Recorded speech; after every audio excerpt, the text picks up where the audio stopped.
అదే శంకరాచార్యుల వారు మూడో శ్లోకం దగ్గరికి వచ్చేటప్పటికీ మహాంబోధేస్తీరే కనకరుచిరే నీలశిఖరే సదా ప్రాసాదాంత సహజ బలభద్రేణ బలిన సుభద్రా మధ్యస్థ సకల సుర సేవావసరదో జగన్నాథస్వామి నయనపథగామి భవతు మే అన్నారు.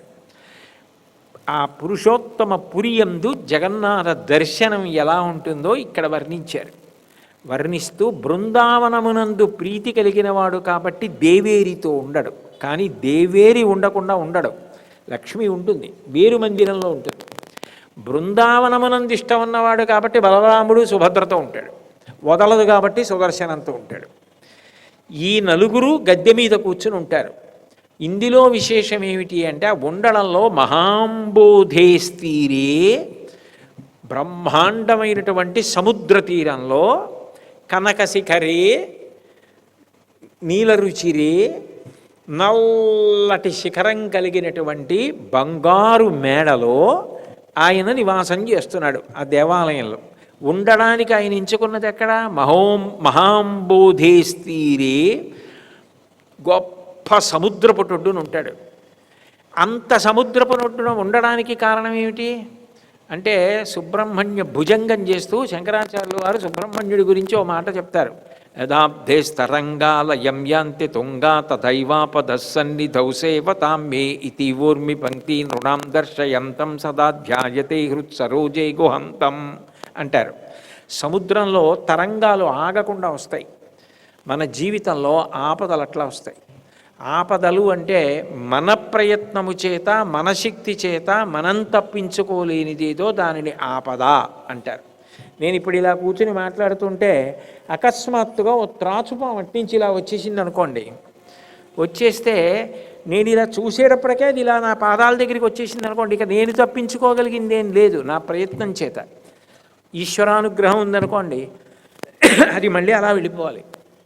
నాకు ఈశ్వరానుగ్రహం లేదనుకోండి, ఆ వచ్చింది కరవాలి. నా ప్రయత్నం చేత నేను తప్పించుకోలేనిదేదో అది ఆపద. ఆపద గడువంబెట్టను ఓపి శుభంబైన దాని ఒడగొట్పను పాండుక్ష్మాపాలుడు నిన్ను చూపే చనియ మహాత్మా అంటాడు ధర్మరాజు గారి ఉద్యోగ పర్వంలో. ఆపదలు గట్టెక్కించడానికే పరమాత్మ. అందుకే ఆపద మొక్కులవాడ అనాథరక్షక గోవిందా గోవిందా అంటారు. మన ప్రయత్నంతో మనం ఏది తప్పించుకోలేమో అటువంటి కష్టాన్ని తప్పించగలిగినటువంటి వాడు భగవానుడు. అటువంటి భగవానుడు సముద్రంలో ఎలా తరంగాలు వస్తున్నాయో అలా ఆపదలు వచ్చినా నేను తీసేయగలను. సముద్రం విపరీతమైన లోతు, మహాంబోధేస్తీరే, భయంకరమైనటువంటి సముద్రం. దాని లోతు ఎవరు చెప్పలేరు. అయినా అది దాటిపోవడానికి ఓడ ఉంటే చాలు. ఓడెక్కి కూర్చున్నవాడు సంతోషంగా సముద్రం వంక చూస్తూ దాటిపోతాడు. నన్ను నమ్ముకున్నవాడు, నా పాదములు నమ్ముకున్నవాడు సంసార సముద్రాన్ని అలా దాటేస్తాడని చెప్పడానికి సముద్రపుడున్నాడు. క్షేత్రంలో అక్కడ ఉన్నటువంటి దేవాలయంలో ఒక విచిత్రం కనపడుతుంది మీకు. మీరు దేవాలయం రాజద్వారం 4 ద్వారాల్లో ఎక్కడైనా బయటకు వచ్చి గుమ్మం దాటి నించున్నారనుకోండి, సముద్రపు హోరు వినపడుతుంది. మీరు గడప దాటి లోపలికి వెళ్ళారనుకోండి, సముద్రపు హోరు అయిపోతుంది, వినపడదు. దానికి ఒక విశేషం చెప్తారు. పశ్చిమ ద్వారం ఉంటుంది. ఆ పశ్చిమ ద్వారం దగ్గర కొంచెం మెట్లు కొద్దిగా కిందకి దిగితే కుడి చేతి వైపు ఒక హనుమ ఉంటారు. జగన్నాథస్వామి మేడ మీద ఉంటారు.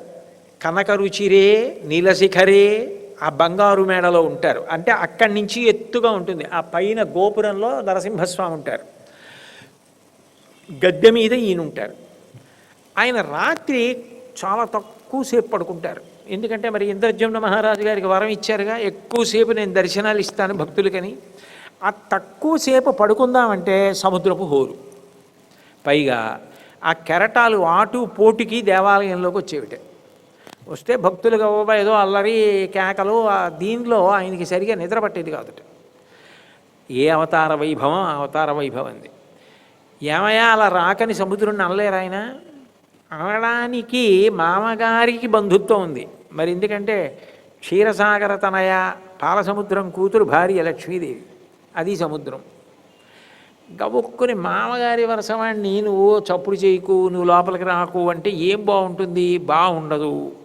లోక మర్యాద అన్నదొకటి తను పాటించి లోకానికి చూపించాలి. ఎలా అని ఆలోచించారట. హనుమని పిలిచి, హనుమాను అక్కడి నుంచో సముద్రం అంటే కదా ఉంది, అది లోపలికి చప్పుడు వినపడకూడదు, లోపలికి నీళ్లు రాకూడదు, అలా నిలబడన్నారు. అంటే హనుమస్వామి మీ ఆజ్ఞ తప్పకుండా నిలబడతానని నించున్నారు. జగన్నాథుడికి నైవేద్యం ఎక్కువగా అన్నప్రసాదాలు అవి పెడుతుంటాయి. 56 కన్నా ఎక్కువ పెడుతుంటాయని చెప్పాను కదా. పాపం కడుపు నిండుతుంది, ఆకలేస్తుంది కదా అని అన్నప్రసాదాలు తెచ్చి హనుమకు పెట్టేవారు. జగన్నాథుడు తిన్న ప్రసాదం. ఆయనకి అయోధ్యలో రామచంద్రమూర్తి దగ్గర లడ్డూలు తినడానికి అలవాటు పడ్డారట. అయోధ్య నుంచి వచ్చాడు ఆయన పూరికి. ఈ గొడవ బాగులేదు మనకి, అన్నప్రసాదాలు ఇదే. నా స్వామి ఎలాగైనా రాముడిగా ఉండడం, అక్కడ ఉండడం, అయోధ్యలో ఉండడం, ఆ లడ్డూలు తినడం అది సంతోషంగా ఉంటుందని ఆయన వెళ్ళిపోయాడు రోజున చెప్పకుండా. వెళ్ళిపోతే సముద్రం ఘోష పెరిగిపోయింది. అమ్మయ్య హనుమంతుడు వెళ్ళిపోయాడు అంతే చాలని మళ్ళీ ఘోష వచ్చేసి నీరు లోపలికి వచ్చింది. నీరు లోపలికి వస్తే పెద్ద ఆర్తనాదాలు హడావిడి చూసి జగన్నాథుడు పిలిచి, ఎలా వచ్చింది, హనుమ ఏం చేస్తున్నారని అడిగారు. హనుమ అయోధ్య వెళ్ళిపోయారు అన్నారు. నేను పిలుస్తున్నానని చెప్పండి అన్నారు. మళ్ళీ వచ్చారు. ఎందుకు వెళ్ళిపోయామన్నారు. ఏం చెప్పమంటారు స్వామి, ఇక్కడంతా అన్నప్రసాదాలు ఎడుతున్నారు నాకు, పైగానేమో నాకు అయోధ్య అలవాటు, ఆ లడ్డు అదిని, అందుకని విడిపోయానన్నారు. రాముడు ఒకటి నేనొకటి నా తత్వత, నేను రాముడేగా.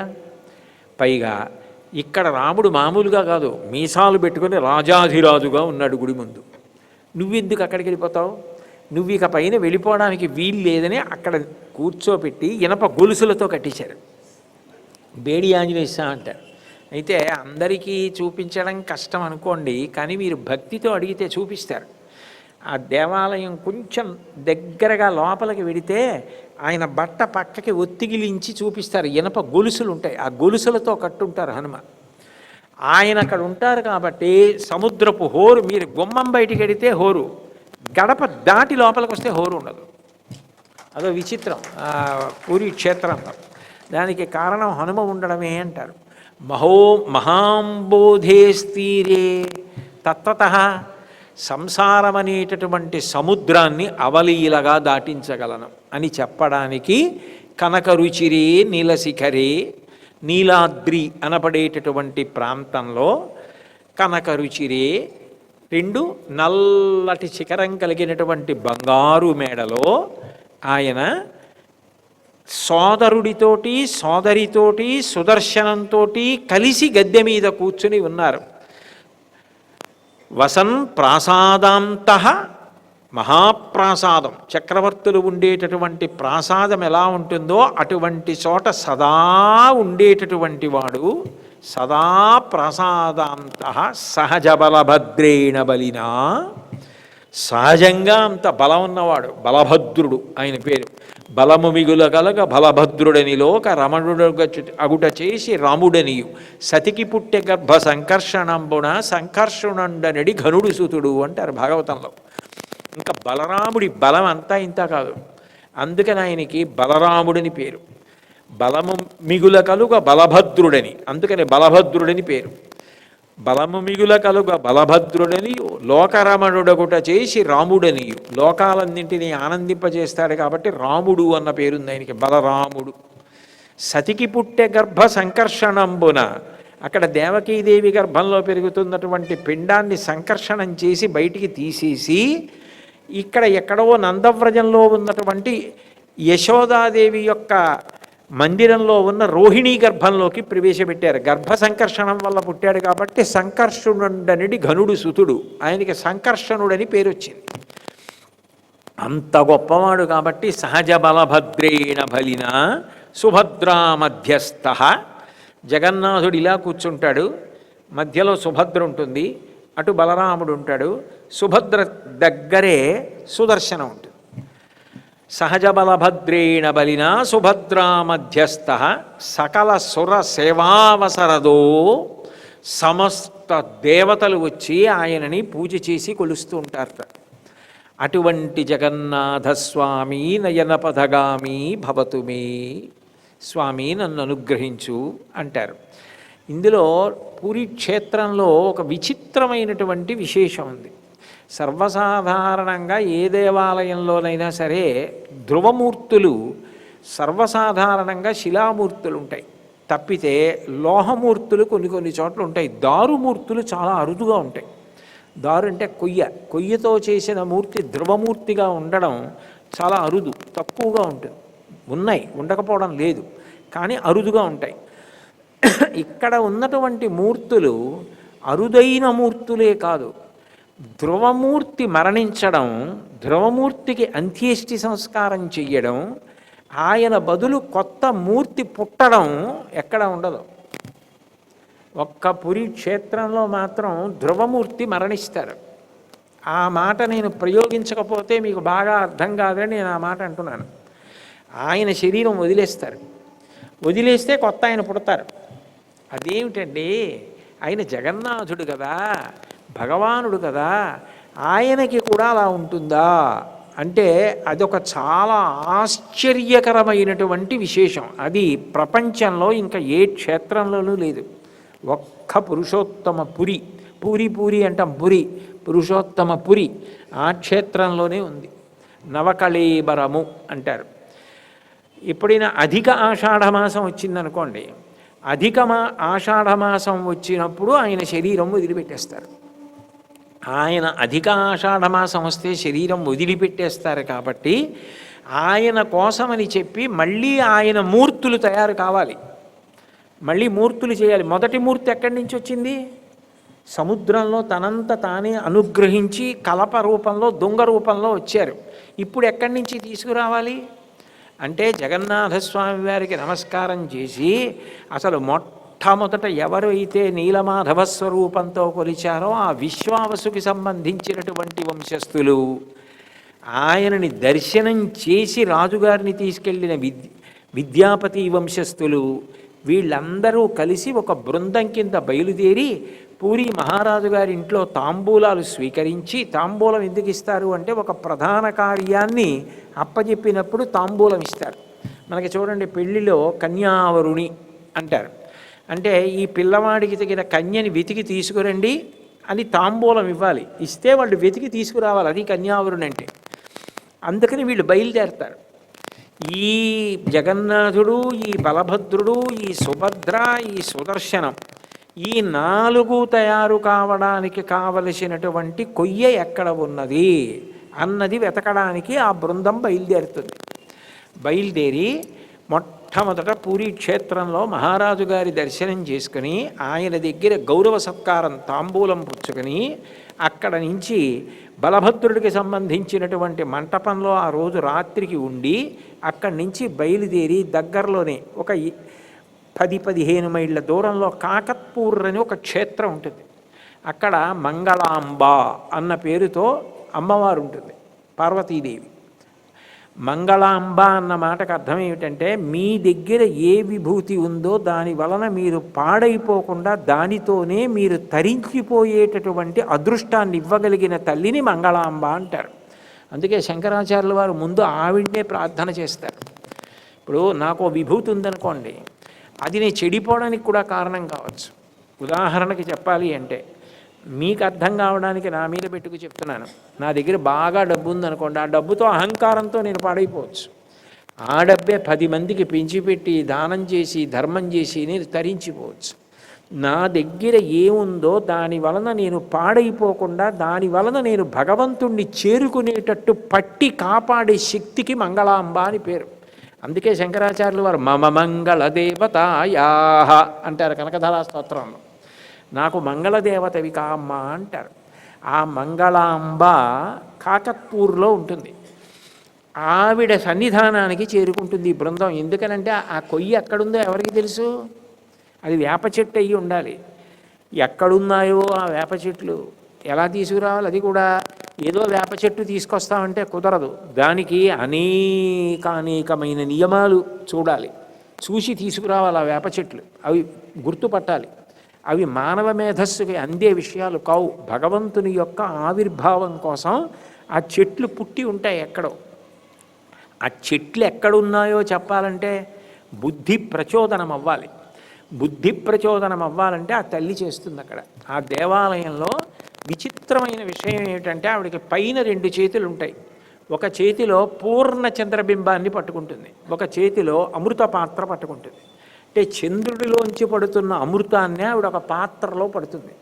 అంటే ఆ తల్లి దర్శనం చేసుకున్న వాడికి అమృతత్వం లభిస్తుంది అని. ఆవిడ విశేషం ఏమిటి అంటే మళ్ళీ అట్లాగే ఆ దేవాలయంలోనే సూర్య దేవాలయం అమ్మవారికి ఎడంచేతి పక్కన ఉంటుంది. ఎడంచేతి పక్కన ఉంటుంది. కిందనున్న 2 చేతుల్లో ఒక చేతిలో అక్షమాల పట్టుకుంటుంది. అంటే జపం చేస్తూ తిప్పేటటువంటి దాన్ని ఆ నుండి క్ష వరకు అక్షరములు ఉన్నట్టుగా తిప్పుతున్నటువంటి మాలని అక్షమాల అంటే సరస్వతీ స్వరూపం. ఆదిక్షాంత సమస్త వర్ణ నికరీ శంభు ప్రియేశాంకరీ అంటారు శంకరులు అన్నపూర్ణాష్టకంలో. ఆ నుండి క్ష వరకు ఉన్న వర్ణ సమామ్నాయ స్వరూపం ఆమెయే సరస్వతి అని. ఆమెయే ఒక చేతిలో అక్షమాల పట్టుకున్న తల్లి ఒక చేతిలో ఇలా లెక్క పెడుతున్నట్టుగా ఉంటుంది. లెక్క పెడుతోంది అంటే గుర్తు ఏంటంటే శ్రీమాత, శ్రీ మహారాజ్ఞి, శ్రీమత్ సింహాసనేశ్వరి, దేనికైనా లెక్క ఉంటుంది. మీరు ఏది అడగండి దానికి ఒక లెక్క ఉంటుంది. నాకు ఇంతమంది పిల్లలు కావాలి, నాకు ఇంత ఐశ్వర్యం కావాలి, నాకు ఇంత రాజ్యం కావాలి, నాకు ఇంత విద్య కావాలి, నాకు ఇన్ని శాస్త్రాలు రావాలి. లెక్క పెట్టడానికి వీలు లేనిది ఏదైనా ఉంటే మోక్షం. దానికన్నా ఆనందం లేదు. ఆ మోక్షానందం వరకు దేన్నైనా నేను లెక్క పెట్టి ఇవ్వగలను. కొలతలకు నేను హద్దు, నన్ను కొలవడానికి హద్దు లేదు. నీ శక్తి ఇంత అని కొలిచేది లోకంలో లేదు అని చెప్పడానికి ఆవిడ చేతిలో లెక్క పెడుతున్నట్టుగా ఉంటుంది. 4 చేతులు విచిత్రంగా ఉండి పద్మంలో కూర్చుని ఎడమకాలు మడిచి కుడికాలు కిందకి దింపి ఉంటుంది. నేను మీతో మనవి చేశానే, ఒరిస్సాలో ఐపీఎస్ చదువుకున్న సీనియర్ పోలీస్ అధికారి డిఐజీ గంగాధర్ గారు నన్ను ప్రేమతో ఆ దేవాలయానికి తీసుకెళ్ళి ఆ దేవాలయానికి సంబంధించిన సంస్కృత విద్వాంసుల్ని పిలిపించి దేవాలయం ట్రస్ట్ బోర్డు చైర్మన్ గారి గదిలో కూర్చోపెట్టి అసలు ఈ మూర్తులు ఎలా వస్తాయో ఆవిడ బుద్ధి ప్రచోదనం ఎలా చేస్తుందో అవన్నీ నాకు వివరింపజేశారు. అది జగన్నాథుడి యొక్క అనుగ్రహం చేత నేను తెలుసుకున్నదే తప్ప నిజానికి నా ప్రయత్నం వల్ల జరిగినదని గర్వించడానికి ఏం లేదు. ఆ తల్లి పక్కనే సూర్యాలయం ఉంటుంది. విచిత్రమైన విషయం ఏమిటంటే ఆవిడ పొద్దున్నే పూరి జగన్నాథస్వామి గుడికెడుతుంది. మరి కుమార సదృశుడు కదూ, ఆవిడ మాతృస్థానీయ అమ్మవారు. ఎందుకనంటే ఆయన వామనమూర్తిగా వస్తే ఆవిడ భిక్షాపాత్రికనిచ్చెను యక్షేషుడు వామనునకు అక్షయమనుచున్ సాక్షాత్కరించి పెట్టెను భిక్షునకు భవాని పూర్ణ భిక్ష నరేంద్ర అన్నారు భాగవతంలో. భవాని పార్వతీదేవి పూర్ణ భిక్ష పెట్టింది విష్ణు వామనుడుగా వస్తే. మాతృస్థానీయ కరాంగుళి నకోత్పన్న నారాయణ దశాకృతి. ఆవిడ 10 వేళ్లలోంచి నారాయణ దశావతారాలు వచ్చాయి అంటే తల్లి. అందుకని ఆవిడ ఏం చేస్తుందంటే కొడుకుని చూడడానికి రోజు పొద్దున్నే జగన్నాథుడి గుడికి వెళ్ళి ఆయనతో మాట్లాడి తిరిగి వస్తుంది. తిరిగి వచ్చి బడలికతో ఒక అరుగు మీద కూర్చుంటుంది. విచిత్రమైన విషయం ఏంటంటే నేను ఏదైనా ఒక మెత్తటి ఆసనం నాకు వేశారనుకోండి, నేను దాని మీద చాలాసేపు కూర్చుని నేను లేచిపోయాను అనుకోండి, కొంచెం నా శరీరంలో బరువైనటువంటి అవయవాలు ఉంటాయే, ఏ తొడల్లాంటివి నొక్కుకున్న చోట నేను లేచిపోయిన తర్వాత కొద్దిగా నొక్కుకుని ఉంటాయి కాసేపు, తర్వాత మళ్ళీ యథాస్థానానికి వచ్చేస్తాయి. ఆవిడ చాలా కాలం జగన్నాథుడి గుడికి వెళ్ళి తన మందిరానికి వచ్చి కూర్చున్న కారణం చేత ఒక రాతి అరుగు తొడలు ఏ రూపంలో ఉంటాయో అలాగే అరిగి ఉంటుంది. ఆవిడ అక్కడ కూర్చుంటుంది ఆ గద్దె మీద. ఇంకా విశేషం ఏమిటో తెలుసా, 11 గంటలు ఆ సమయానికి చెమరుస్తుంది. ఆవిడ కూర్చున్న దగ్గర గాలి ఆడక రాతికి తొడకి మధ్య భాగంలో చెమట పడుతుందంటారు. నేను చెప్పింది కాదు, నాకు అక్కడ ఉన్న విద్వాంసులు చెప్పినటువంటి మాటలు నేను మీకు చెప్తున్నాను. చెమట పడుతుందా రాయి. అది యథాతథంగా ఒకరు చాలాసేపు కూర్చుంటే తొడల ఒరిపిడికి ఎలా అరుగుతుందో అలాగే అరిగి ఉంటుంది ఆ రాయి. అక్కడ కూర్చుంటుంది ఆవిడ. ఆవిడ పక్కన కూడా ఒక జగన్నాథుడు ఉంటాడు. ఎందుకని అంటే దేవీ నవరాత్రుల్లో ఆవిడికి ఖాళీ ఉండదు. మరి దేవీ నవరాత్రుల అమ్మవారి ఆరాధన. అప్పుడు ఇంకా ఆవిడ పూరి వెళ్ళడానికి అవకాశం ఉండదు. కానీ జగన్నాథుణ్ణి చూడకుండా ఉండలేక జగన్నాథుణ్ణి మళ్ళీ వేరే పక్కన పెట్టుకుని ఉంటుంది ఆవిడ. అంత గొప్ప దేవాలయం. మీరు తెలిసి కానీ తెలియక కానీ ఆ కాకత్పూర్ వెళ్ళారనుకోండి, మీకు అసలు దేవాలయంలోకి వెళ్ళగానే ఏదో ఒక గొప్ప మనశ్శాంతి కలుగుతుంది. అంత దివ్యమంగళమూర్తి, మంగళదేవత. ఆ దేవాలయానికి వెడుతుంది ఈ బృందం. ఆ వేప చెట్లు ఎక్కడ ఉన్నాయో కనుక్కోవడానికి బయలుదేరినటువంటి బృందం కొత్త మూర్తుల్ని తయారు చేయవలసిన సమయం అధికాషాఢమాసం వచ్చినప్పుడు అక్కడికి వెడుతుంది. వెళ్ళి అక్కడ హోమాదులు చేసి జపం చేసి ప్రసాదం అక్కడ లభించినటువంటిది పూరి నుంచి వచ్చిన జగన్నాథ ప్రసాదం తింటూ పరమ నియమబద్ధమైన జీవితం గడుపుతూ వాళ్ళు గుళ్ళోనే పడుకుంటారు. అప్పుడు ఆవిడ ఏం చేస్తుందంటే కొన్నాళ్ళు పోయిన తర్వాత వాళ్ళు అనుష్ఠానం చెయ్యగా ఆవిడ అనుగ్రహిస్తుంది. అనుగ్రహించి ఆ బృందానికి నాయకుడు ఎవరుంటాడో ఆయనకి స్వప్నంలో కనపడి మీరు ఫలానా చోటుకి వెళ్ళండి, అక్కడ ఉన్నాయి ఈ వేప చెట్లు అని చెప్తుంది. అప్పుడు వాళ్ళు బయలుదేరి అక్కడికి వెడతారు. వెడితే అక్కడ కనపడతాయి ఆ వేప చెట్లు. అవి 1-2 నియమాలు కాదు దానికి. ఆ వేప చెట్టు మొదటి లక్షణం ఏమిటంటే దాని దగ్గరికి వెళ్ళగానే బృందనాయకుడికి ఒళ్ళంతా వెంట్రుకలు నిక్కపొడుచుకొని ఏదో గొప్ప ఆనందం కలగాలి. మంగళ శబ్దములు వినపడాలి. శంఖాలు గంటలు మొదలైనవి మ్రోగించబడినటువంటి శబ్దాలు వాళ్ళకి వినపడాలి. ఒక నాగుపాము ఒకటి ఆ చెట్ల మొదట్లో పుట్టలోంచి పైకి లేచి దర్శనమివ్వాలి. ఆ చెట్ల మీద ఒక్క పక్షి కూడా గూడు కట్టడానికి అవకాశం ఉండకూడదంటే ఒక పక్షి కూడా గూడు కట్టి ఉండకూడదు ఆ చెట్ల మీద. దానికి దగ్గరలో ఎక్కడో శ్మశానం ఉండాలి. ప్రతి వేప చెట్టు దగ్గర ఒక తులసి చెట్టు పెరిగి ఉండాలి. ఎవరో అక్కడికి వచ్చి పూజ చేసిన గుర్తులు ఉండాలి. పసుపు కుంకాలు మొదలైన ఉండాలి. శంఖం, చక్రం, నాగలి, పద్మం ఇలాంటి దివ్య చిహ్నములు ఆ చెట్ల యందు కాండములో కనపడాలి. వేప చెట్టు ఆకు కోసి నవిలితే తీయగా ఉండాలి. ఒక చెట్టు మొదలు తీస్తే తెల్లటి కలప రావాలి. ఒక చెట్టు కలప తీస్తే ఎర్రటి కలప రావాలి. ఒక చెట్టులోంచి పచ్చటి కలప రావాలి. ఒక చెట్టులోంచి నల్లటి కలప రావాలి. 3 కొండలు, 3 నదులు, 3 మార్గములు కలిసిన చోటయి ఉండాలి. అట్లాంటి వేప చెట్లు ఎక్కడెక్కడ ఉన్నాయో ఆవిడ కలలో చెప్తుంది. అక్కడికే వెడతారు. అక్కడికే వెడితే ఆ వేప చెట్లు కనపడతాయి. అంటే ఆ తల్లి అనుగ్రహం. తల్లి కాబట్టి ఆవిడ చెప్పాలి.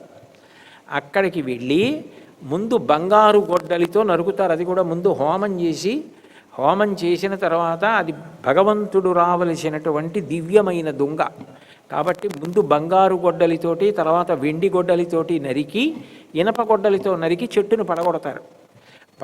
చెట్టు పడగొట్టారు కాబట్టి ఇంకొక చెట్టు ఆ స్థానంలో నాటుతారు. ఇంకో మొక్కని నాటి వీళ్ళకి కావలసినటువంటి దొంగ వంకర్లు తిరగనది మూర్తిని తయారు చేయడానికి కావలసిన దాన్ని కోసుకుని మిగిలినటువంటి చెట్టునంతటిని భూమిలో కప్పెట్టేస్తారు. కప్పెట్టేసి బండికి ఎక్కించి దానికి వస్త్రాలు చుడతారు. చుట్టి ఈ కలప వచ్చేటటువంటి బండి ఏ గ్రామాల మీదుగా వస్తూ ఉంటుందో ఆ గ్రామాలన్నీ కూడా ముగ్గులు పెట్టి చీరలు పరిచి మేళతాళాలతోటి పేలాలు చల్లుతూ దేవతలకి ఆ దొంగలు వెడుతుంటే స్వాగతం పలుకుతారు. అందులోంచి వస్తాడు పరమాత్మ. అందుకని అందరూ ముట్టుకొని మంగళహారతులు ఎత్తి ఆనందాన్ని వ్యక్తం చేస్తారు. అట్లా ఆ దొంగ లోపల ఆయన ఉన్నాడని చెప్పగలిగినది ఎవరంటే ఒక్క కాకత్పూర్లో ఉన్న మంగళాంబకే తెలుసు.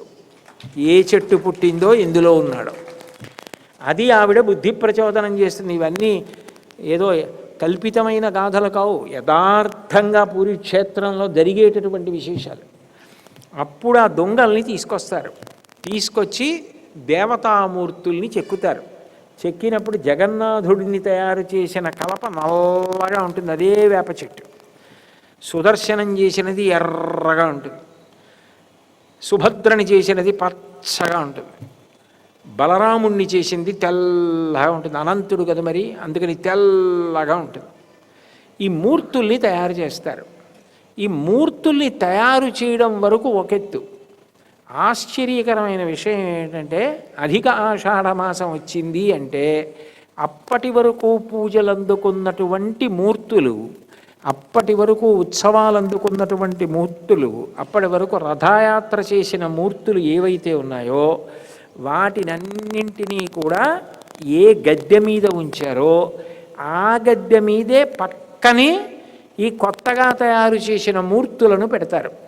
పెట్టి నలుగురు వాళ్ళకి తప్ప ఆ రహస్యం ఏమిటన్నది ఎవ్వరికీ తెలియదు. పూరి క్షేత్రం అంతటా కూడా విద్యుత్ సరఫరా ఆపేస్తారు, దేవాలయంలో ఆపేస్తారు, నిర్మానుష్యం అంతరాలయంలో మనిషి లేకుండా చూస్తారు. వీళ్ళకి కూడా కళ్ళకి 7 పొరల గంతలు కడతారు, పట్టుబట్ట కట్టేసి చేతులకి బట్ట కట్టేస్తారు. కట్టేసి కటిక చీకట్లో కళ్ళకి గంతలు కట్టుకొని చేతులకి అటువంటి బట్ట కట్టుకొని వాళ్ళు లోపలికి ఎడతారు. వెళ్ళి ఇప్పటిదాకా పూజలు అందుకున్నటువంటి 4 మూర్తులలోంచి ఆత్మని బయటికి తీసేస్తారు. నాభి దగ్గర తీస్తారంటారు, అది చిదంబర రహస్యం, నాకు కూడా తెలియదు సుమా, నాకేమిటి ఎవరికీ తెలియదు. అది తీసేస్తారు. తీసేసి కొత్త మూర్తులలోకి ప్రవేశపెట్టేస్తారు. అది ఏమిటి, ఎలా ఉంటుంది, దాన్ని ఎలా ముట్టుకుంటారు, ఎలా తీస్తారు, ఎవ్వరికీ తెలియదు. అది చూసిన వాళ్ళు కూడా లేరు. ఎందుకంటే తీసేవాళ్ళు కూడా కళ్ళ గంతలతో ఉంటారు, వాళ్ళు కూడా గంతలు తీయరు, కళ్ళ గంతలతోటే తీస్తారు. ఎవ్వరికీ తెలియదు. అది బ్రహ్మ పదార్థం అంటారు, అంతే. అదే కృష్ణ చైతన్యం. తీసి కొత్త మూర్తుల్లోకి పెట్టేస్తారు. పెట్టేయగానే ఎప్పుడైతే ఆత్మ చైతన్యం ఈ మూర్తుల్ని విడిచిపెట్టేసిందో అది ష అవుతుంది. అప్పటి వరకు శివం మంగళప్రదం. ఆత్మ చైతన్యం తీసేయగానే శవం. ఇప్పుడు ఏం చేస్తారంటే కొత్త మూర్తులు గద్దె మీద కూర్చోపెట్టి పాత మూర్తుల యందు ఆత్మ చైతన్యం లేదు, అవి శవాలు కాబట్టి వాటిని పాడె మీదకి ఎక్కిస్తారు. ఎక్కించి సర్వసాధారణమైనటువంటి మనిషి శరీరం వదిలిపెట్టేసినప్పుడు శవయాత్ర ఎట్లా జరుగుతుందో అట్లాగే తీసుకెడతారు. తీసుకెళ్ళి మొట్టమొదట నీలమాధవుణ్ణి పూజ చేసినటువంటి విశ్వావసు వంశస్థులు ఎవరైతే ఉన్నారో వాళ్ళు అపారమైనటువంటి దుఃఖంతో భారహృదయాలతో ఈ 4 కూడా తీసుకెళ్ళి వైకుంఠ కోయల్లని ఉంటుంది, మీరు వెళ్ళినప్పుడు చూడొచ్చు. ఆ దేవాలయం ప్రాకారం కనపడుతుంటుంది, దాని పక్కనే ఉంటుంది అంత పూలతోట మధ్యలో 4 చోట్ల వృత్తాకారంలో ముగ్గులేసి ఉంటాయి, దాని మీద పువ్వులు పెట్టి దీపం వెలిగించి ఉంటుంది. అక్కడ 4 గోతులు తవ్వుతారు, తవ్వి ఈ మూర్తుల్ని భూస్థాపితం చేసేస్తారు. అంటే ఇంకా ప్రాణం పోయింది కాబట్టి ఇంకా అవి ఉండడానికి వీలు లేదని వాటిని భూస్థాపితం చేసేస్తారు. వాటికి కర్రతో ఆసనాలు చేసి ఆసనాల మీద కూర్చోబెట్టి భూస్థాపితం చేసి ముగ్గు వేస్తారు. అది శ్మశాన ప్రాంగణంతో సమానం అన్న ఉద్దేశ్యంతో ఆ ప్రాంగణాన్ని కాపు కాయడానికి ఆ పక్కనే ఒక గూడులో ఉంటుంది, చిన్న గూడులాగా. అందులో శ్మశాన చండి అన్న పేరుతో అమ్మవారు కాపలా కాస్తుంటుంది. విచిత్రమైన విషయం ఏమిటంటే మీరు ఆ ముందు నుంచి కొద్దిగా నడుచుకుంటూ వెళ్ళి ఇలా కుడి పక్కకి తిరిగితే హనుమ అంత ఎత్తున నిలబడి ఉంటారు. విషాదవదనంతో ఉన్నటువంటి హనుమని మీరు అక్కడే చూడవచ్చు. సర్వసాధారణంగా ఉండే ఉత్సాహం, సర్వసాధారణంగా ఉండే బలం, సర్వసాధారణంగా ఆయనలో కనపడేటటువంటి ఆ చైతన్య స్ఫూర్తి అంత్యేష్టి సంస్కారం జగన్నాథాదులకు జరిగేటటువంటి వైకుంఠ కోయిల్ ప్రాంగణంలో మాత్రం కనపడదు. చాలా విషన్నవదనంతో హనుమ నిలబడి ఉంటారు. అక్కడ దీపాలు పెట్టి ఉంటాయి, ఎవరైనా వెళ్ళచ్చు, ఎవరైనా వెళ్ళి ఆ ప్రాంగణం చూడవచ్చు. ఎప్పుడు అధిక ఆషాఢమాసం వచ్చినా అప్పుడప్పుడు జగన్నాథుడు, సుభద్ర, బలరాముడు, ఆ తర్వాత సుదర్శనం 4 కూడా ప్రాణములు వదిలేస్తాయి. ప్రాణములు వదిలేస్తాయంటే బ్రహ్మపదార్థమును తీసేస్తారు. అప్పుడు వాటిని తీసుకెళ్ళి అదే ప్రదేశంలో భూస్థాపితం చేసేస్తారు. విచిత్రమైన విషయం ఏమిటంటే ఆ భూస్థాపితం చేసినప్పుట ఆ భూమిని మళ్ళీ అక్కడే తవ్వుతారు.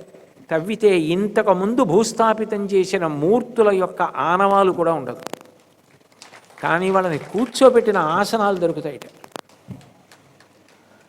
నేను విన్నది కాకత్పూర్లో, నాకు అక్కడ ఉన్నటువంటి సంస్కృత విద్వాంసులు చెప్పిన విషయం మీతో నేను చెప్తున్నాను. ఆసనం తాలూకా అవశేషాలు దొరుకుతాయిట, కానీ మూర్తులు 4ంటికి సంబంధించి ఏ అవశేషం దొరకదు. 10 రోజుల పాటు దశదిన కర్మ చేస్తారు. మామూలు మనిషి విడిపోతే అంత్యేష్టి సంస్కారం ఎలా చేస్తారో అట్లా చేస్తారు. చేసి ఆ విశ్వావసు వంశస్థులు తాము సంపాదించుకున్న డబ్బుతో 11వ రోజున మహాసమారాధన చేస్తారు.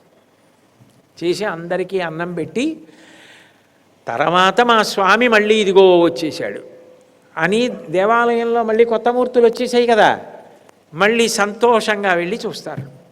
బహుశः ప్రధానమూర్తికి జ్వరం రావడం, పడిశం పట్టడం, 15 రోజులు వైద్యం పుచ్చుకోవడం, అధిక ఆషాఢమాసం వస్తే శరీరం వదిలిపెట్టేయడం, ఆయన్ని యాత్రగా తీసుకెళ్ళడం, ఆయనకంటూ దేవాలయ ప్రాంగణంలో ఒక శ్మశాన వాటికి ఉండడం, అందులో భూస్థాపితం చేసేయడం, దాన్ని కూడా భక్తులు వెళ్ళి చూడడం, అక్కడ దీపాలు పెట్టడం, అక్కడ శ్మశాన చండీ హనుమ ఉండడం, పెద్ద పూల తోట ఉండడం, వెళ్ళిన భక్తులందరూ ఏదో గంభీరమైన మనస్సుతో చాలా ఎంత ఇది సత్యమే అన్నప్పటికీ కూడా ఏదో తెలియని ఆవేదన పొందుతారు. పక్కన ఉన్నాడు కదా అన్నా కూడా ఎందుకో ఏదో దుఃఖభావన కలిగేటట్టుగా ఉంటుంది. ఏడు భగవంతుడు ఏమిటి, ఇలా భూస్థాపితం అవడం ఏమిటి అనిపిస్తూ ఉంటుంది. అంత విచిత్రమైన లీల అక్కడే ఉంటుంది. కారణం ఏమిటంటే మనం ఒక్క విషయంలో మాత్రం ఎప్పటికీ స్పష్టత పొందలేం. సరసద్రూపధారిణి అని లలితా సహస్రంలో ఒక నామం. సత్తు అసత్తుగా కనపడుతుంది, అసత్తు సత్తుగా కనపడుతుంది. సత్ అంటే ఎప్పుడూ ఉండేది, అసత్ అంటే ఎప్పుడూ ఉండనిది. ఎప్పుడూ ఉండనిదేదో అది ఎప్పుడూ ఉన్నట్టు కనపడుతుంది. ఈ శరీరం ఉందనుకోండి, మా తాతగారు వెళ్ళిపోయారా లేదా? వెళ్ళిపోయారు. మా నాన్నగారు వెళ్ళిపోయారు. కాబట్టి నేను వెళ్ళిపోయి తీరుతాను. ఏదో ఒక రోజున నా శరీరం కూడా వెళ్ళిపోతుంది. కానీ నా మనస్సు ఏమంటుందంటే అబ్బెబ్బే ఉట్టిది, మనం ఏం వెళ్ళిపోం, మనం ఉంటా ఉంటుంది. ఆ భ్రాంతి ఏం చేస్తుందంటే పాపకార్యమునకు అదే కారణం. ఇది వెళ్ళిపోతుంది, ఇది వెళ్ళిపోయిన తర్వాత జీవుడు మాత్రం వెళ్ళిపోవడం అన్నమాట ఉండదు. వాడు జవాబుదారీ. వాడు భగవంతుడి దగ్గర ఈ శరీరం ఇచ్చినందుకు ఏం చేశాడో చెప్పుకోవలసి ఉంటుంది. అప్పుడు మళ్ళీ ఇంకో శరీరంలోకి ఎడతాడు. నీకు ఇంత గొప్ప మనుష్య జన్మ ఇచ్చా, నీకు వాక్ ఇచ్చా, ఏ ప్రాణికి లేదు. 84 లక్షల జీవరాశులలో ఏ ప్రాణికి లేని వాక్కు నీకు ఇచ్చా. దీనితో ఒక రోజు మొత్తం మీద ఎంతసేపు భగవన్నామని చెప్పావు, ఎంతసేపు భగవంతుణ్ణి స్మరించావు, ఎంత బుద్ధి ఏకాగ్రతతో మనసు నిలబెట్టి పూజ చేశావు, ఎన్ని మాటలు పరోపకారం చేశావు. నీ కాళ్ళు చేతులతో నీకు శాస్త్రం ఇచ్చాను, ఏ పుస్తకాలు చదువుకున్నావు, ఎన్ని పుస్తకాలు ఇంట్లో ఉన్నాయి, నువ్వు చదివినవి ఎన్ని, నువ్వు గురువుని ఏం ఆశ్రయించి గురు శుశ్రూష చేశావు, నువ్వు చూపించిన శ్రద్ధ ఏ పాటి, నీకెంత ఆయుర్దాయం ఇచ్చాను, ఈ ఆయుర్దాయంలో నువ్వు నిన్ను తెలుసుకోవడానికి చేసినది ఏముంది. నీ ముందు తాతలు వెళ్ళిపోయారు, బంధువులు వెళ్ళిపోయారు, నీకన్నా ముందు పుట్టిన వాళ్ళు ఒక్కొక్కళ్ళు వెళ్ళిపోతున్నారు.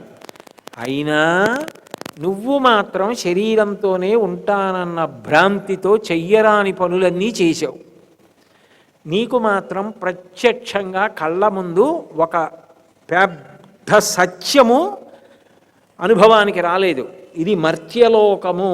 మర్త్యలోకము అన్న మాటకు అర్థం ఏమిటంటే శరీరముతో వస్తే ఆ శరీరమును ఇక్కడ వదిలిపెట్టవలసినదే. శరీరముతో వెళ్ళడము కుదరని లోకమునకు మర్త్యలోకమని పేరు. శరీరము నువ్వు కాదు, శరీరమును వదిలిపెడతాడు. వాసాంసి జీర్ణాని యథా విహాయ నవాని గృహ్ణాతి నరోపరాణి తథా శరీరాన్ని విహాయ జీర్ణాన్ అన్యాని సంయాతి నవాని దేహి. జీర్ణమైపోయినటువంటి వస్త్రం చిరిగిపోయిందనుకోండి, నా లాల్చి తీసి పక్కన పారేస్తాను, ఇంకో కొత్త లాల్చి తొడుక్కుంటాను. అలా ఈ శరీరము జీర్ణమైపోతే జీవుడు ఏం చేస్తాడంటే దీన్ని వదిలిపెడతాడు. దీన్ని వదిలిపెట్టడానికి ఇష్టపడడు జీవుడు. ఇది ఎంత శిథిలం అయిపోనివ్వండి, దీన్ని అంటిపెట్టుకుని ఉండడానికి ఇష్టపడతాడు. కష్టాలలో కల్లా కష్టం ఏమిటంటే శరీరానికి దాని మలమూత్రములను అది విసర్జించలేకపోవడం. లేచి వెళ్ళి మూత్ర విసర్జన, లేచి వెళ్ళి మల విసర్జన చెయ్యలేకపోవడం. ఎక్కడున్నాడో అక్కడే పడుకుని అక్కడే మలమూత్ర విసర్జన చేయడం. అప్పుడు కట్టుకున్న భార్యకి కూడా బరువు అవుతాడు. అట్లా ఉండిపోయినా కూడా ఇంకా ఏదో ఆశ, నేను ఆరోగ్యం పొందుతాను లేస్తాననుకుంటాడు తప్ప నా శరీరం వదిలేయాలని అనుకుంటాడా? భ్రాంతి పట్టుకుని ఉంటుంది. ఎందుకని అది నేనన్న భావన. కానీ అది వదిలిపెట్టాలరా, అది వెళ్ళిపోతుంది. నీ అంత నువ్వు వదిలిపెట్టట్లేదు. అందులో ఉండి పాడైపోయి చినిగిపోయిన శిథిలమైపోయిన గూడులో కూర్చుంటున్నావు. ఏం చేస్తావు దాంతో? అందరూ ఇబ్బంది పడుతున్నారు, నీ ముఖం మీద అంటలేదంతే. ఇలా కష్టపడే కన్నా అని భార్య కూడా అనేసిన నాడు ఏమిటి ఆ విలువ? అందుకని నేను విడిపించేస్తానని భగవంతుడు మృత్యుదేవతా స్వరూపంగా విడిపిస్తాడు. అందుకే సనాతన ధర్మంలో మృత్యువు దేవత, మృత్యుదేవత అంటారు. విడిపించలేదనుకోండి, ఎన్నాళ్ళు ఉంటాడు ఆ శరీరంలో? వెళ్ళిపోయిన వాళ్ళ గురించి ఆలోచిస్తూ ఇందులో ఎంతకాలం ఉంటాడు? తను వదిలిపెట్టేశాడు అనుకోండి, మళ్ళీ జవసత్వాలతో ఉన్న శరీరాన్ని పొంది మళ్ళీ ఉత్తమ కర్మలు చేసుకోవచ్చు. కానీ అసలు ఈ శరీరం విలువ తెలియాలి, దీని అశాశ్వతత్వం తెలియాలి. ఇది ఉండదు, ఇది వెళ్ళిపోతుంది. వాసాంసి జీర్ణాని యథా విహాయ నవాని గృహ్ణాతి నరోపరాణి. అది వెళ్ళిపోవలసిందే. అది ఉండడానికి వీలుండేది కానే కాదు. జాతస్య హితిర్వో మృత్యు ధ్రువం జన్మ మృతస్య చ తస్మాద్ అపర్యార్యేద్దే తత్ నత్వం శోచితుమర్హసి. ఇది ఎప్పుడు పుట్టిందో అప్పుడే దీనికి మృత్యు తేదీ కూడా ఉంది. అది ఈరోజు పుట్టినది అని తెలిసిన్నది ఆ తేదీన వెళ్ళిపోతుంది పంచభూతాల్లోకి. అది జాయతే గచ్చతే, అది వచ్చి వెళ్ళిపోయేదే తప్ప ఉండిపోయేది కాదు. ఒకటి మాత్రం వెళ్ళిపోదు. నైనం చిందంతి శస్త్రాణి నైనం దహతి పావక నచైనం క్లేదయంత్యాపో నశోషయతి మారుతః. అది ఖడ్గము చేత నరకబడదు, అగ్ని చేత కాల్చబడదు, నీటి చేత తలపబడదు, గాలి చేత విసిరివేయబడదు. అది ఎప్పుడూ ఉండేది ఆత్మ. అది నేనన్నది అనుభవంలోకి వస్తే అయిపోయిందంతే మోక్షం. అదే జ్ఞానం. జ్ఞానాత్ దేవత కైవల్యం. ఇలా నోటితో చెప్పడం కాదు, అనుభవంలోకి రావాలి. ఆ అనుభవం భక్తి వలన వస్తుంది, ఈశ్వర కటాక్షంగా రావాలి. ఆ జ్ఞానం పుస్తకం చదువుకుంటే నిలబడేది కాదు, అనుభవంగా. అది లేక ఏం చేస్తాడంటే మృత్యుభీతి. అమ్మో వెళ్ళిపోతానేమో, అమ్మో వెళ్ళిపోతానేమో, అమ్మో వెళ్ళిపోతానేమో. ఎంత బెంగ పెట్టుకున్నా ఎవరున్నాడు? 1,000,000 మంది వైద్యులు కూడి వచ్చినా కానీ మరణమయ్యడి వ్యాధి మాన్పలేరు. ఎంతమంది వచ్చినా, ఎంత పెద్ద పదవిలో ఉన్నా, మహా అయితే మామూలు వాడు కట్టెల్లో కాలిపోతాడు, ఆయన గంధపు దుంగల్లో కాలిపోతాడు, అంతే తేడా.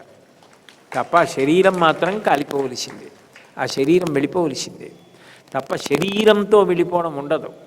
అబ్బాయి దీనికి ఎందుకు బెంగ పెట్టుకుంటావు? నేను చూడు, నేను కూడా శరీరంతో వచ్చాను. ఒక దొంగతో వచ్చి దొంగలోంచి శరీరంగా వచ్చా. నువ్వు అంతే. ఒక బుడగ రేత శుక్రశోణితములు కలిశాయి, స్త్రీ పురుషులవి.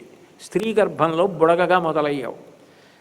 చర్మము, రక్తము, మాంసము, కొవ్వు, అస్థి, శుక్ల, మేధ, సప్త ధాతువులతో ఈ శరీరం ఏర్పడింది. ఏర్పడిన ఈ శరీరం మళ్ళీ తిరిగి పంచభూతములలోకి వెళ్ళిపోతుంది. ఆత్మ అట్లాగే ఉంటుంది. ఎచ్చట నుండి వచ్చనచ్చటికి పోవుట నైజము ప్రణికోటికి. ఎక్కడి నుంచి వచ్చాడో అక్కడికి వెళ్ళిపోవలసింది. దానికి ఎందుకురా ఎంత విచారించి అంత బెంగ పెట్టేసుకుంటావు? నువ్వేదో ఉండిపోతావన్నట్టు ఎందుకు పాపాలు చేస్తావు? దీపం ఉండగా ఇల్లు చక్కబెట్టుకో. ఈ శరీరం ఉండగా కురుపుణ్యమహోరాత్రం, రాత్రనక పగలనక పుణ్యం చెయ్యి.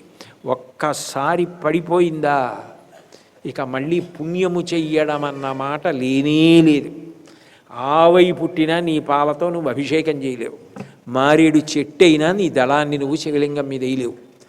ఇందులో ఉన్నావు కాబట్టి ఓ గుడికి వెళ్ళడం, ప్రదక్షిణం చేయడం, ఓ ప్రవచనం వినడం, పుస్తకం చదువుకోవడం, పూజ చేయడం, మంచి భజన చేయడం, భగవన్నామం చెప్పడం. ఇది వదిలితే ఇక లాభం లేదు. నేను అంతటి వాణ్ణి కూడా ఇక్కడికి ఒక దొంగ వచ్చి దొంగలోంచి శరీరంగా వచ్చాను కాబట్టి వదిలేశాను. వదిలేసి మళ్ళీ కొత్త శరీరం పొందాను. మీ అందరివి పంచభూతాలతో వచ్చాయి, నాది కొయ్యలోంచి వచ్చింది. ఏ కొయ్యలోంచి వచ్చానో మళ్ళీ ఆ కొయ్యలోకి వెళ్ళాను. ఇక్కడ వదిలేను, అక్కడ కూర్చున్నాను. నువ్వైనా అంతే, ఇక్కడ వదులుతో ఇంకో చోట పుడతావు. కానీ ఇక ఈ పుట్టడం చావడం అన్న రెండు లేకుండా ఉండాలంటే నువ్వు నా యందు ఐక్యమైపోవాలి. అది చరమస్థానం. దీని గురించి భయపడడం కాదు, భయం వదిలిపెట్టి ఏ పుణ్యకార్యములు ఆచరించి నువ్వు చెయ్యవలసిన పనులు చేసి ఇక నీకు మరణ భయం లేకుండా ఉండాలంటే అసలు పుట్టడం పోవాలి. ఇది ఆఖరిసారి పడిపోవాలి శరీరం.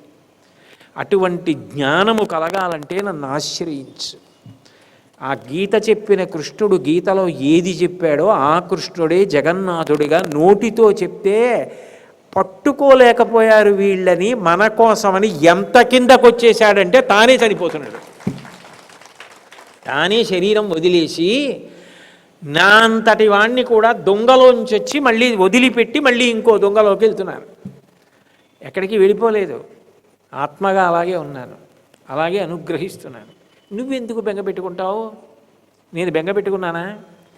నేనంటే మార్పు లేకుండా అలాగే ఉంటాను. నువ్వు మార్పు లేకుండా ఉండాలంటే నన్ను చేరిపోవాలి. ఈ సత్యం తెలుసుకున్న నాడు నువ్వు ధర్మాన్ని పట్టుకోవాలి. నువ్వు ధర్మాన్ని పట్టుకుని నేను చెప్పినట్టు బ్రతుకు, నువ్వు నన్ను చేరిపోతావు.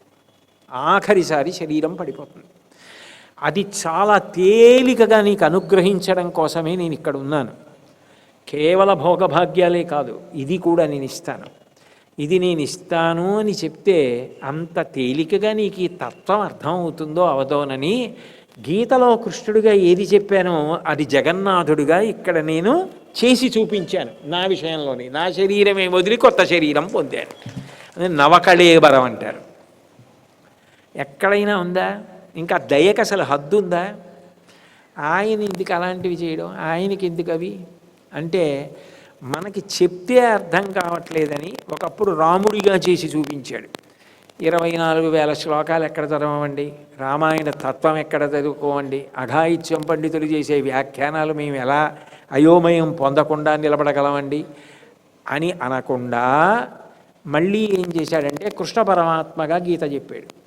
మాకు ఆ గీత అంత వంట పట్టట్లేదండి, సత్తు అసత్తుగా కనపడుతోంది, అసత్తు సత్తుగా కనపడుతోంది, శరీరం శాశ్వతం అనిపిస్తోంది, ఆత్మ లేదనిపిస్తోంది.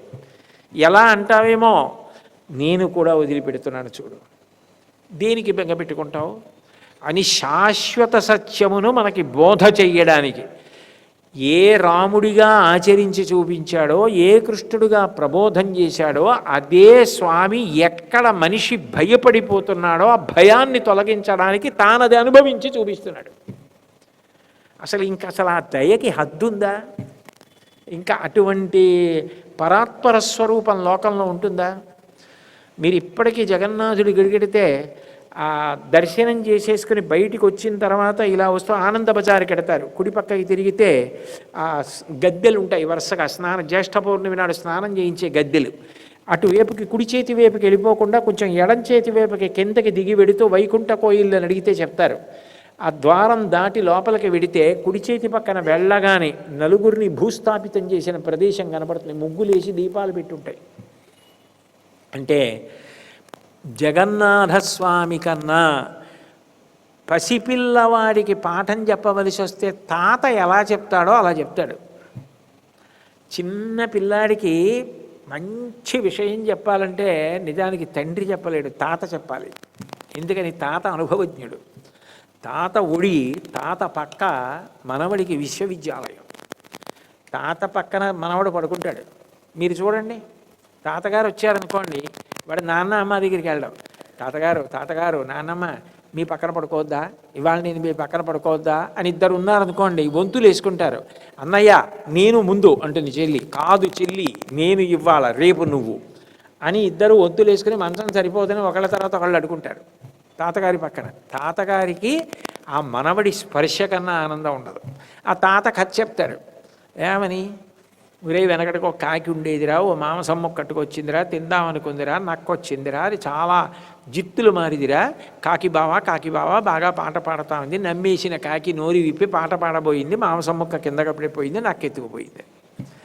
అప్పటికి మనవడు చాలా బాగా విని తాత చెప్తుంటే ఊ అని ఎంతో ఆనందించి పడుకుంటాడు. కొంచెం పెద్దవాడైన తర్వాత తండ్రిని అడుగుతాడు, లేదా తాతగారు ఇంకా ఉంటే తాతగారిని అడుగుతాడు, తాతగారు మీరు నా చిన్నప్పుడు కథ చెప్పారు, ఏమిటంటే నక్క వచ్చి కాకిని అడగడం ఏమిటి, కాకి పాడడం ఏమిటి, మాంసం ముక్క పడిపోవడం ఏమిటి, నక్క కాకి మాట్లాడుకుంటాయా, ఏంటి తాతగారు చిన్నప్పుడు నన్ను మోసం చేశారంటాడు. నేను మోసం చేయలేదురా, ఇప్పుడు నువ్వు పెద్ద అధికారి అయ్యావు, నీ దగ్గర పనున్న వాళ్ళు అక్కర్లేని పొగడ్తలన్నీ నిన్ను పొగిడి నీతో పని చేయించుకుని నిన్ను ఇరికిస్తారు. ఇది నీకు రాకూడదని చిన్నప్పుడు నక్కా కాకి కథ చెప్పాను, ఆ కథ నీకు గుర్తుంది కాబట్టి ఇవాళ నువ్వు నిజాయితీపరుడుగా నిలబడగలిగావు, అలాంటి వాళ్ళని చూసుకోగలిగావంటాడు. ఒక కథ చెప్పి తాత ఉత్తీర్ణుణ్ణి చేస్తున్నాడు. జగన్నాథుడు ధర్మాచరణం ఎంత గొప్పదో అంత కష్టపడి రాముడిగా ఆచరించి చూపించాడు. అయినా రామాయణంగా నీ రామావతారంగా నీ ధర్మనిష్టగా నీ త్రేతాయుగంలో రాముడు, కలియుగంలో కూడా రామనామం మిగిలిపోయిందంటే ప్రతి తల్లి రామకథ చెప్తోంది అంటే ఎంత గొప్పది, దాన్ని అనుష్ఠిద్దామన్న పూనిక కలగకపోతే కృష్ణుడిగా భగవద్గీత చెప్పాడు. కృష్ణుడిగా చెప్పిన భగవద్గీత మొదలెక్కడ, ఏడవకురా అని మొదలు. మొట్టమొదట ఏ మాట చెప్పాడంటే అసోత్యాన్ అన్వశోచస్త్వం ప్రజ్ఞావాదాంశ్చ భాషసే కథాసూన నాను శోచంతి పండితాహ. బాగా తెలిసున్న వాళ్ళే మాట్లాడకు, ఏడవకు. అసోత్యాన్ అన్వశోచస్త్వం, ఏడవకని మొదలెట్టాడు. ఎక్కడ పూర్తి చేశాడు? సర్వధర్మాన్ పరిత్యజ్య మామేకం శరణం వ్రజ అహం త్వా సర్వపాపేభ్యో మోక్షయిష్యామి మా శుచా. ఏడవకురా అని పూర్తి చేశాడు. ఏడవకు అని మొదలెట్టి ఏడవకు అని పూర్తి చేశాడు. ఇంత గొప్ప మనుష్య శరీరంతో వచ్చి అది లేదు ఇది లేదు అని ఏడవడానికి కాదు, నీకు ఏ శరీరం ఇచ్చానో గుర్తు పెట్టుకొని ధర్మాచరణం చేసి నన్ను చేరడానికి తెప్ప, అది వదిలేసుకొని పాడు చేసుకోకు ఏడుపులతోటి అని చెప్పడానికి ఏడవకు మధ్య భగవద్గీత పెట్టాడు. వాడు వెళ్ళిపోయినప్పుడు మిగిలిన వాళ్ళు ఏడుస్తారు, వాళ్ళు ఉండిపోయే వాళ్ళ తప్పని నేను అంటలేదు, వాళ్ళ బాధ వాళ్ళది. నిరాహార నివిష్టపాందుల క్రియన్ సంసార సంచారుల్ ఒత్తురు కూడి విత్తురు సదా సంగంబులీదొక్కచో సురుల్పోయడి త్రోవపోయనుభవత్సో నుండు తల్లి తద్వియోగమునకున్ శోకింప నీకేటికిన్ అంటాడు హిరణ్యాక్షుడు వేదాంతం చెప్తూ. ఎందుకమ్మా ఏడుస్తావు, వస్తారు వెళ్ళిపోతారు, చలివేంద్రంలో కలుసుకున్నట్టు కలుసుకుంటారమ్మా ప్రాణులు అంటాడు. ఇది మనకు అర్థం కావట్లేదని తనే అది కూడా చేసేసి చూపించేశాడు. అలా ఉంటుందా? ఇంకా అంతకన్నా దయ, అంతకన్నా మనకు అర్థం కావాలన్న తాపత్రయం.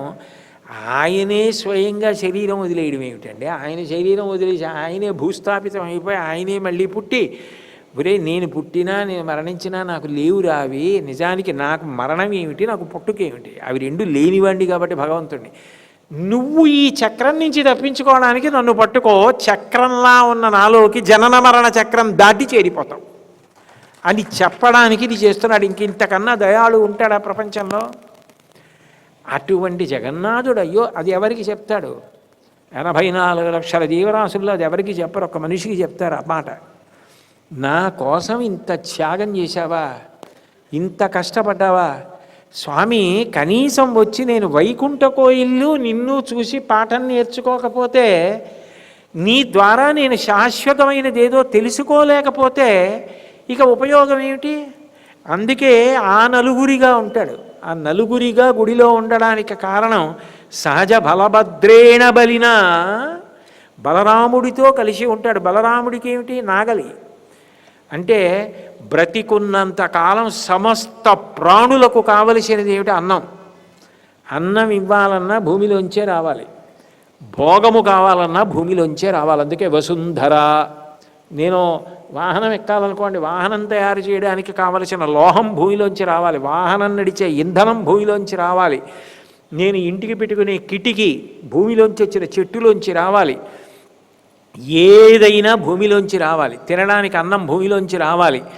ఈ భూ సంబంధమైన సమస్త భోగభాగ్యములను నీకు సమృద్ధిగా ఇస్తా లోకానికి అని చెప్పడానికి బలరాముడిగా. సుభద్ర, సుభద్ర అంటే శక్తి స్వరూపం. ప్రతి ప్రాణి యందు ఏదో ఒక విభూతి ఉంటుంది. విభూతి లేని ప్రాణిని ఈశ్వరుడు సృజించడు. యద్యద్విభూతిమత్సత్వం, ఎక్కడ ఏ విభూతి ఉన్నా కూడా అది నా యొక్క అనుగ్రహ విశేషమే. మత్తేజోంశ సంభవం, నా తేజస్సు చేతనే అది సంభవమైందంటాడు. నాకు 4 మాటలు చెప్పేటటువంటి శక్తిని ఇచ్చాడు. మీకు 2 గంటలు కదలకుండా కూర్చుని వినే శక్తిని ఇచ్చాడు. చెప్పడం కన్నా వినడం గొప్ప. మీకు వినే శక్తిని ఇచ్చాడు. విని మీరు మళ్ళీ ఇంటికి వెళ్ళి చెప్తారు. నేను చెప్పింది మళ్ళీ చెప్తానంటే మా ఆవిడ ఏమంటుంది, ఇందాకే కదా బాబు చెప్పే ఉంటుంది. మీరు ఇక్కడ విని మళ్ళీ చెప్తారు. మీరు విన్న ఫలితం మళ్ళీ చెప్పిన ఫలితం. కాబట్టి ఈశ్వరుడు ఒకళ్ళకి పాట పాడడం ఇస్తాడు, ఒకళ్ళకి వీణ వాయించమంటాడు, ఒకళ్ళని శిల్పం తయారు చేయమంటాడు. ఎవరికి ఏది ఇచ్చినా దానితో ఈశ్వరుణ్ణి చేరుకుంటాడు. ఒకడు గణిత శాస్త్రం బాగా చదువుకుంటాడు, అది ఎలా పనికి వచ్చిందండి అంటారేమో మీరు. గణిత శాస్త్రం చదువుకుని పెద్ద పెద్ద సంఖ్యలు అన్నీ చదువుకున్నాడు. ఆయన సముద్రపులోకి వెళ్ళాడు. ఇక్కడ ఉన్న ఇసుక రేణువులని లెక్క పెట్టడానికి నేను చదువుకున్న గణిత శాస్త్రం పనికి రాలేదు. నా గణిత శాస్త్రం కన్నా ఈశ్వర సృష్టిలో ఇసుక రేణువులు ఎక్కువ. అవి లెక్క పెట్టడం నా గణిత శాస్త్రానికి రాలేదని ఈశ్వరుడి ముందు తల ఉంచేశాడు. చదువుకున్నది అందుకు పనికి వచ్చిందా లేదా? కాబట్టి ఏదైనా ఈశ్వరుణ్ణి తెలుసుకోవడానికి పనికి రావాలి. మీకు ఏ విభూతినిచ్చాడో అది మీరు గమనించగలగాలి. అది గమనిస్తే ఆ శక్తియే మీరు తరించడానికి కారణమైపోతుంది. అది సుభద్ర, మిమ్మల్ని భద్రంగా చేర్చగలిగిన శక్తి. శక్తి అంటే కదలిక. మీకు ఏ రూపంగా మీ విభూతి కదిలితే మీరు చేరిపోతారో ఒడ్డుకి, ఆ కదలిక మీ ఎందేదున్నదో గుర్తించి దాన్ని సమాజానికి అంకితం చేసి, సమాజమే పూజామందిరము, దీని ద్వారానే నేను తరించాలి, నన్ను ఇందుకు పంపాడు ఈశ్వరుడు. ఇదే త్యాగబుద్ధితో ఈశ్వర మీరు నన్ను ఎందుకు పుట్టించారో అది నేను చేసి తరిస్తానని చెయ్యాలి. నాట్యం వచ్చు, గుళ్ళో నాట్యం చేయి. సంగీతం వచ్చు, గుళ్ళో గీతం శ్రావయామి. వాద్యం వచ్చు, వాద్యం ఘోషయామి. గుళ్ళో బట్టలు ఉతుకు, దేవాలయానికి ప్రదక్షిణం చేయి, దీనులకు సేవ చేయి. సమాజమునందు లోకమునందు లోకేశ్వరుణ్ణి, విశ్వమునందు విశ్వనాథుణ్ణి చూడు. నీ కదలిన కదలికలు చివరికి కదలనటువంటి శివుని యందు లయమైపోతాయి. ఏ సరస్సులో ఎండుటాకు పడితే అలలు వచ్చాయో ఆ అలలు ఆ సరస్సులోనే అయిపోతాయి, అందులోనే లయమైపోతాయి. ఏ కదలికలు నీ విభూతితో వచ్చాయో అవే మళ్ళీ నీలో ఆ బ్రహ్మమునందే లయమైపోవడానికి కారణమవుతాయి. నీకు ఏది ఇవ్వకుండా మాత్రం నేను పంపించలేదు, కనీసం మాట ఇచ్చానది చాలు, దాంతో భగవన్నామని చెప్పి ధరించిపో. కాబట్టి ఇది సుభద్ర. నువ్వు బాగా అర్థం చేసుకుంటే నాకు కాళ్ళు లేవు, నాకు చేతులు లేవు, అది కాదు. అలా లేకపోయినా అలా లేని మూర్తిలోకి లేనొస్తే జగన్నాథుడు మొండి జగన్నాథుడు అని నన్నన్నా నేనేమనుకోను. అలాగైనా నువ్వు నన్ను చూసి అదేమిటో మిగిలిన వాళ్ళల్లా జగన్నాథుడికి చేతులు ఉండవు కదండి, ఇలా ఉన్నాయే అని నువ్వు నన్ను స్మరించినా చాలు. నన్ను స్మరించావు కాబట్టి నన్ను ఉద్ధరించడానికి నేను ఇలా వస్తాను. ఏమి దయా! కాబట్టి సుదర్శనం, నేను ఎలా ఉన్నా నిన్ను ఉద్ధరించే దర్శనమే. అమ్మ 80 ఏళ్ళు వచ్చేసినా 70 ఏళ్ళు వచ్చినా 25 ఏళ్ళున్నా పిల్లాడికి ఉద్ధారకమే. అమ్మ కన్నా లోకంలో రక్షించేది ప్రేమైకమూర్తి ఉండదు.